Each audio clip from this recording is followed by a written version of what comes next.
अस्सलामुअलैकुम।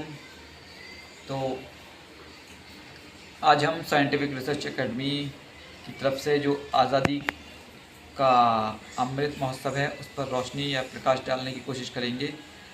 तो आज़ादी की कहानी को समेटना एक वीडियो में तो नामुमकिन है। आज़ादी की कहानी छोड़िए, एक पहलू को ही, या तक़सीम हिंद देख लीजिए, या 1857 की बगावत हो, उसको समेटना ही नामुमकिन है। बहरहाल कोशिश करेंगे। तो सबसे पहले हम बहुत पीछे जाते हैं, जब अरबों ने हिंदुस्तान से ताल्लुकात हुए थे, अरबों के हिंदुस्तान से ताल्लुकात हुए थे। तो ये हज़रत उमर फ़ारूक रज़ी अल्लाह ताला अन्हु के ज़माने में हुए थे। हालांकि कुछ शवाहिद तो और भी मिलते हैं, इससे पहले के भी हैं, आप सल्लल्लाहु अलैहि वसल्लम के दौर के भी, लेकिन तकरीबन ये कि बहुत पहले ही हुए थे। इस्लाम जब शुरू हुआ था तब से ही हुए थे। फिर केरल वगैरह में इनका प्रभुत्व था, तसल्लुत कायम था। उसके बाद यहाँ से इनका व्यापार वगैरह भी होता था, और फिर ये यूरोप को भी बेचा करते थे चीज़ें ले जाकर। तो फिर बाद में तुर्क वगैरह आए, लेकिन केरल से अरबों का ताल्लुक़ बना रहा। लेकिन यूरोप ये चाहते थे कि हमारा डायरेक्ट कोई ऐसा रास्ता मिल जाए जिससे कि हिंदुस्तान से व्यापार हो सके। काली मिर्च का, लौंग, इलायची बहुत मशहूर है, आज भी केरल वगैरह वहाँ की रियासतें मशहूर हैं। लेकिन उस तरफ की रियासतें जितनी भी हैं, तो अब कोशिशें की गई। कोई जेम्स कुक कहीं ऑस्ट्रेलिया पहुंच गया, या वेस्ट पूसी अमेरिका कहीं पहुंचा गया, कोलंबस अमेरिका पहुंचा। तो ये सिलसिला चलता रहा। बिलाखिर वास्को डी गामा को सफलता मिली, कामयाबी हासिल हुई। उसने 1498 में हिंदुस्तान का मार्ग खोज लिया, यूरोप से हिंदुस्तान का मार्ग। रास्ते में इसको अरबों के प्रति इनकी दुश्मनी कितनी ख़तरनाक थी, कुछ इतिहासकारों ने इसको टेररिस्ट भी कहा है, लुटेरा भी कहा है। तो इनकी कितनी ख़तरनाक दुश्मनी थी कि कुछ लोग हाजी जा रहे थे 2 जहाज़ में हज करने के लिए, तो उसने उन जहाज़ों में आग लगवा दी। और एक किताब है, शायद उसमें लिखा है कि ये काफ़ी औरतों ने अपने बच्चों को हाथों में उठा लिया और उससे रहम की भीख मांगने लगी, लेकिन उसको रहम नहीं आया और वो हंसता और मुस्कुराता रहा। तो बहरहाल इसने 1498 में ये आया। उसके बाद 2-3 बार आया, इसको कैद में भी डाला गया। फिर बहरहाल मामला चलता रहा, लेकिन 1510 में बीजापुर से इन्होंने छीन लिया गोवा को। गोवा के कालीकट तट पे ही पहुंचा था वास्को डी गामा, याद रखिएगा आप लोग। तो 1510 में छीना बीजापुरियों से, इसको गोवा को छीना, जो कि 1961 तक वहीं पे मौजूद रहा। और दादर और नगर हवेली भी उस वक्त उनके तसल्लुत में कायम थी। तो ये बात है। अब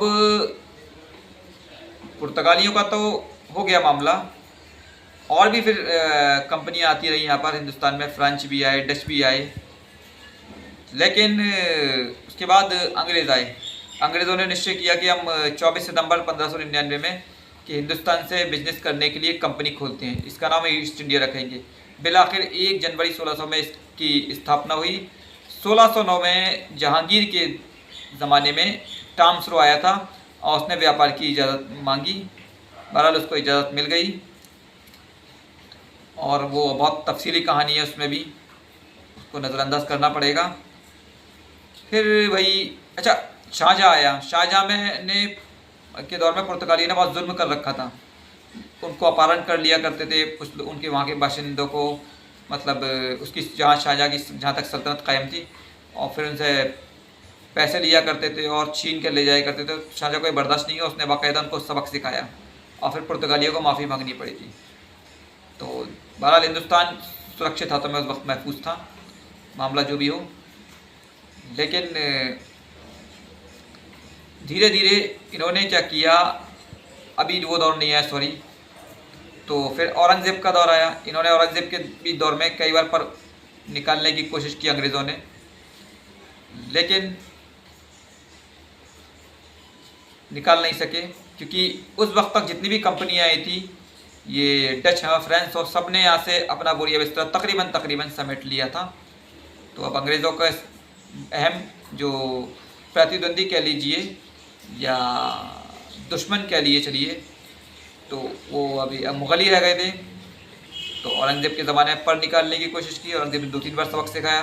1606 में तो ऐसा सबक सिखाया कि उनके 2 राजदूतों को बाकायदा बांध कर लाया गया, और पैरों पर उल्टा लटका कर माफ़ी मांग रहे थे। वो हाथ को पीछे की तरफ बंधे हुए थे उनके। और बहुत बुरी हार हुई थी उनकी। लेकिन औरंगज़ेब की वफ़ात के बाद 21 फरवरी 1707, हालांकि इसको सतीश चंद्र मिश्रा ने 3 मार्च 1707 लिखा है। अंग्रेज़ों मतलब जो हिंदुस्तान की हुकूमत क्या कहें, मुग़ल हुकूमत कई रियासतों में विभाजित हो गई, जिसमें तकसीम हो गई, जिसमें अवध की रियासत अलग थी, फिर बंगाल की भी रियासत कायम हुई वगैरह वगैरह। और मुग़ल हुकूमत के जो जानशीन थे बहुत तेज़ी के साथ बदलने लगे। बहादुर शाह प्रथम, अच्छा बहादुर शाह भी क्या ही गुजरे हैं, 3 का बारे में तो मैं जानता हूँ। एक हुमायूं का मासरीन था, समकालीन था, कंटेम्प्रेरी था। दूसरा औरंगज़ेब का बेटा बहादुर शाह। तीसरा बहादुर शाह ज़फ़र। तो मैं बात कर रहा हूँ बहादुर शाह औरंगज़ेब के बेटे की। तो 1707 से 1712 तक मामला सही चला। जानशीनों का युद्ध हुआ, इसमें बहादुर शाह की जीत हुई थी। उसका नाम शायद आज़म था या मुअज़्ज़म, इनमें से कुछ था, मुझे ध्यान से नहीं आ रहा है अभी इस वक्त। तो 1712 फिर जहांदार शाह आया, लेकिन जहांदार शाह 12 से 13 तक आया, तो ये भी मामला सही रहा। जहांदार शाह तक भी मामला तकरीबन ठीक था। ये बात है कि मुग़लों की हुकूमत हाथ में कोई सफलता हाथ नहीं लगी। लेकिन 1713 में फ़र्रुख सियर आया। फिर अच्छा, एक शायर थे जाफ़र जटली, तो उन्होंने बाकायदा आलमगीर दौर को बहुत याद करते थे और फ़र्रुख सियर को बुरा भला कहते, तो इनकी हशबकत कहने पर कत्ल भी करवा दिया था, क्योंकि सच कड़वा होता है। बहरहाल फ़र्रुख सियर को भी सैयद भाइयों ने उखाड़ फेंका और बहुत ही बेदर्दी के साथ जूते मार कर, या बताया जाता है कि मार पीट कर उसको बाहर से सत्ता से बेदखल कर दिया। फिर रफ़ीउद्दौला 6 महीने के लिए 2 भाई आए थे। ये टीबी के रोग से ग्रसित हुए। फिर 20 साल मोहम्मद शाह रंगीला आए साहब, ये और रंगीले थे। इनके ज़माने में ही रियासतें ज़्यादातर आज़ाद हुई थी। तो 1739 में नादिर शाह ने हमला किया और मोहम्मद शाह रंगीला को सबक भी सिखाया। लेकिन मोहम्मद शाह रंगीला सत्ता पर बने रहे, लेकिन काफ़ी ज़्यादा दौलत लूट कर ले गया नादिर शाह। इससे और मुग़ल हुकूमत कमज़ोर हो गई थी। अच्छा, इस बीच मराठे भी सर उठा रहे थे, और वो जो है हिंदुस्तानी मुसलमानों के लिए ख़तरा बन रहे थे, क्योंकि अभी उसका किस्सा मैं आपको बताता हूँ। आपको दिल्ली पर प्रभुत्व करने की कोशिश कर रहे थे और उनसे काफ़ी लोग परेशान थे। तो उन्होंने अहमद शाह अब्दाली से मदद मांगी। अहमद शाह अब्दाली ने यहाँ का फ़ायदा उठाया और मराठों को उसने सबक सिखाया। उसके बाद इससे ये हुआ कि जो रियासत मराठा हिंदुस्तान की सत्ता पर काबिज होने की कोशिश कर रहे थे, वो भी कमज़ोर हो गए। मुग़ल हुकूमत तो पहले से ही कमज़ोर थी, क्योंकि अहमद शाह अब्दाली आगे नहीं गया, कुछ विरोध के ज़रिए कुछ मसला होगा उसका। तो उसके बाद भी हमले किए उसने, अहमद शाह अब्दाली ने, कामयाब हमले नहीं हुए ज़्यादा। लेकिन इस बीच अंग्रेज़ लोग के क्या कर रहे थे, बंगाल में अपना पैर जमा रहे थे। तो 17 अंग्रेज़ों ने क्या किया, जब फैक्ट्री लगाने की इनको इजाज़त मिल गई, तो उन्होंने बिना पूछे हथियार रखना शुरू कर दिए। ये नवाब सिराजुद्दौला को ये चीज़ बर्दाश्त नहीं हुई, उसने मना किया, नहीं माने।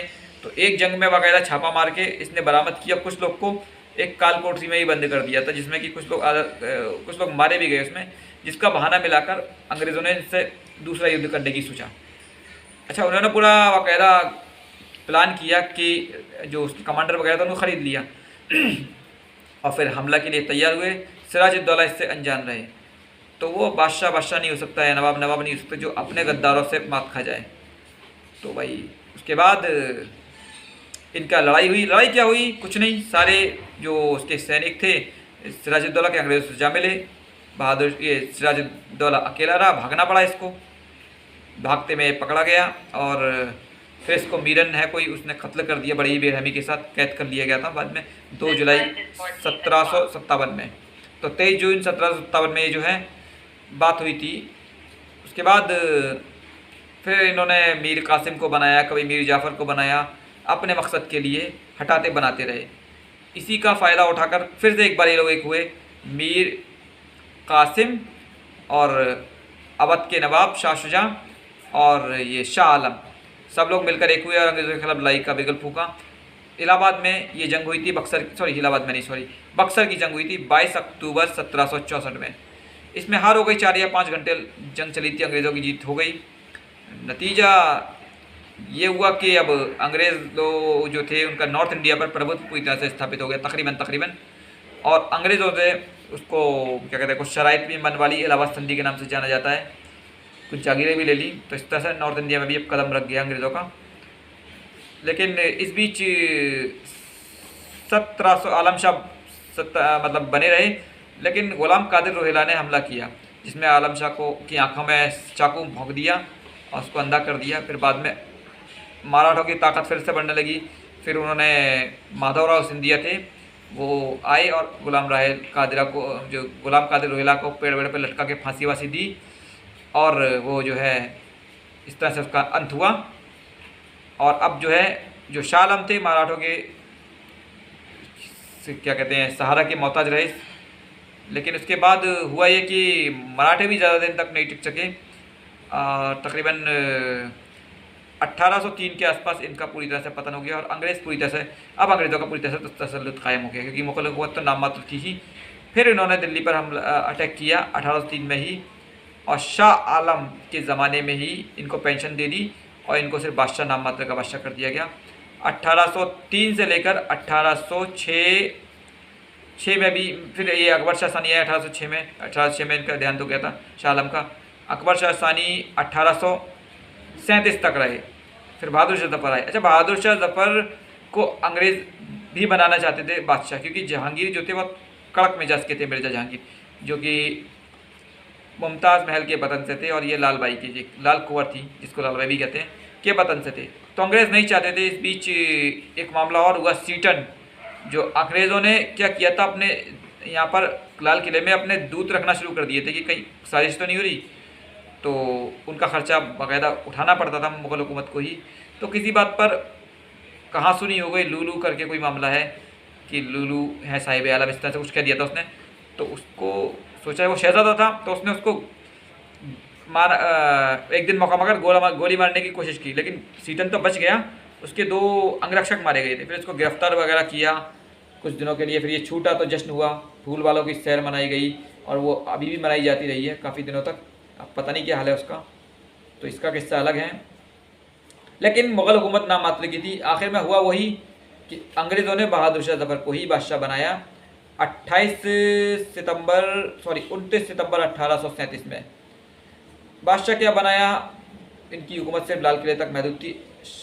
तो आलम शाह की तो पालम तक थी शाह, तो इसकी लाल किले तक ही महदूद रह गई थी, सिर्फ ये नाम मात्र थे। और इसके बाद ये भी कहा कि अंग्रेज़ों ने कि इसके बाद के बादशाहों को बादशाह नहीं कहा जाएगा, बल्कि शहज़ादा कहा जाएगा, और लाल किला खाली करना होगा। खैर, बहादुर शाह ज़फ़र नाम मात्र के थे, तैयार हो गए वो।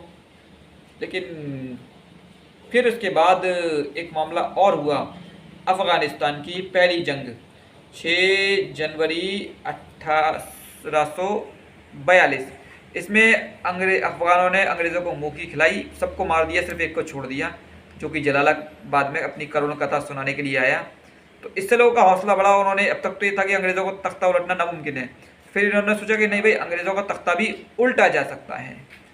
अब धीरे धीरे इसके माहौल बनने लगा